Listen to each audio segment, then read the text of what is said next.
জামাই আদর যে কাকে বলে আসলে সত্যি কথা পৃথিবীর প্রত্যেকটা শাশুড়ির মনে হয় একই কাজ যে জামাই কবে আসবে আর তার মনের মতো করে খাবার রান্না করে খাওয়াবো। আম্মা তো সবসময় আগে থেকে জিজ্ঞেস করে কি খাওয়াবো, কি খাওয়াবো? আম্মা যদিও জানে যে তার পছন্দ কি, তারপরেও সে খুঁজে পায় না। আমাকে বলতে থাকে ফোন দিয়ে, "আমি তো এটা করছি, সেটা করছি।" তারপরও আরো চাই, আরো রান্না করে কি খাওয়াবে, আরো কি টেবিল ভরে তার সামনে দিবে। যদিও আমার জামাই ভোজন রসিক কিন্তু অত বেশি খায় না। কিন্তু অল্প সামান্য পরিমাণ খায় এবং তৃপ্তি নিয়ে খায়। তো তার পছন্দের খাবার যেগুলো মাছের আইটেম এগুলো তার খুব পছন্দ। দুপুরবেলা তার মাছ চাই, ভর্তা মাছ, শাকসবজি এগুলো চাই। তো আম্মা তার পছন্দের এই যে কচুরমুখী দিয়ে ইলিশের তরকারি করেছে, বোয়াল মাছ, আইড় মাছ, গরুর মাংস। শুধু এগুলাই না, রিচ ফুড যেগুলো বাচ্চারা খাবে অবশ্য বাচ্চাদের জন্য ওরা যেটা পছন্দ করে সেগুলো রান্না করেছে। আর আম্মার হাতের যেটা ওই যে পোলাও, আম্মার হাতের পোলাও এমনি, এমনি খাওয়া যায় এত মজা। আর সাথে মুরগির যে রোস্ট করেছে ওটা প্রায় শেষের পথে মানে আমার বাচ্চারা এসেই আগে নিয়ে নিয়েছে। ওটা নিয়ে যে যার জায়গায় গিয়ে বসে খাচ্ছে। আর শুধু যে রিচ ফুড তা না, ভর্তা আমার খুব পছন্দ ভর্তা আইটেম। আ তো এগুলাও ছিল। মানে একবারে সব এনে টেবিলে হাজির। মানে একের পর এক আসছে, নিচ্ছে, নিয়ে যাচ্ছে খাবার মানে এরকম আরকি।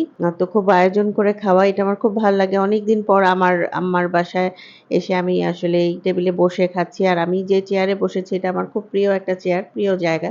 এই চেয়ারে না বসলে আমাদের হয় না। বিশেষ করে আমরা ৩ ভাই-বোন। আমরা ৩ ভাই-বোনে একসাথে হলে আমরা এই চেয়ারে বসেই খাবো এবং একটা খালি মানে এটা খালি না হওয়া পর্যন্ত আমরা ৩ জনের একজনে কেউ বসবো না। খালি হবে তারপর আমরা একটা, একটা করে মানে পালাক্রমে আমরা এসে বসবো। খাওয়া শেষ হবে।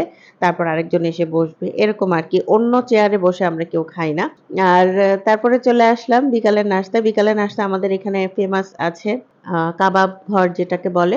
শওকত কাবাব এটা আমি জানি না আমাদের বাসার আশেপাশে কেউ আছেন কিনা যারা এই মুহূর্তে দেখছেন শওকত কাবাব ঘরের ফ্যান কে আছেন বা পছন্দ করেন কারা? তো ওখান থেকে আমার আপনাদের ভাইয়া খুব পছন্দ করে শওকতের কাবাব। তো এটা আমরা আসলেই এটা বিকালে খেতে হবে। কাবাব আর পরোটা আর সাথে পুরি। আর এই যে বাচ্চারা সব বসে এখানে আনন্দ করছে, মজা করছে, একসাথে খাচ্ছে।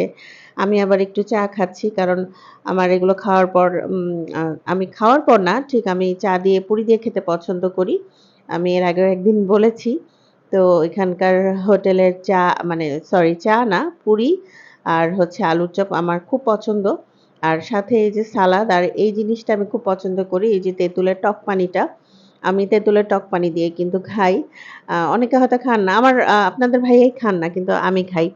আর আলুর চপটা এত মজা আমার কাছে পৃথিবীর আর কোনো আলুর চপ পছন্দ না। এই হোটেলের আলুর চপ আর পুরি আমার আ এত পছন্দ। আসলে ছোটবেলা থেকেই আসলে সত্যি কথা আমরা এই হোটেলের ইয়েটাই খাই মানে মাঝে, মাঝে। আবারও আমরা একসাথে হয়েছি। তো আম্মা খুব আনন্দ পায় আমরা একসাথে হলে আমরা ভাই-বোন, তার নাতি-নাতনি সবাই একসাথে হলে এটাই তো আসলে মজা, তাই না? তো আপনাদের কেমন লেগেছে ভালো লাগলে জানাবেন কমেন্ট করে। আজ এ পর্যন্তই। আসসালামু আলাইকুম।